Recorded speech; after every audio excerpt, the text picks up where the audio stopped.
শুভ দুপুর বন্ধুরা। আজকে আমি একদম একটা নতুন জিনিস ট্রাই করলাম। আমি কখনো এর আগে এটা খাইনি। তোমরা এটাকে কী নামে বলে চেনো আমাকে একটু অবশ্যই জানাবে। আমি কিন্তু এটা নাম জানি না। আমাকে একটা স্টুডেন্টের মা গতকাল দিয়ে গেল।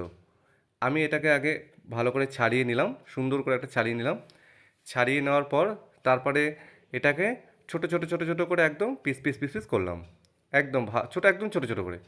তারপরে এটাকে সুন্দর করে একদম ধুয়ে নিলাম। ভালো করে একদম ধুয়ে নিয়ে তারপরে হ্যাঁ, এটা রান্না করতে গেলে কিন্তু চিংড়ি মাছটা কিন্তু অবশ্যই লাগবে।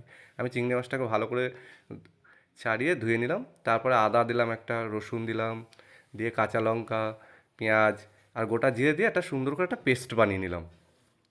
পেস্ট বানিয়ে নিয়ে তারপরে কড়াইতে তেল দিয়ে তারপর চিংড়ি মাছটাকে হালকা করে ভেজে নেবো, বেশি কড়া করে ভাজবো না। বেশি কড়া করে ভাজলে কিন্তু চিংড়ি মাছের স্বাদটা চলে যায়। তো যাই হোক, তারপরে আমরা এইটা দিলাম, দিয়ে কষিয়ে নিলাম। কষিয়ে নেওয়ার পর কিছুক্ষণ কষিয়ে নেওয়ার পর তারপরে বেটে রাখা মশলাটা সেটাকেও আমরা ওর মধ্যে দিয়ে দিলাম।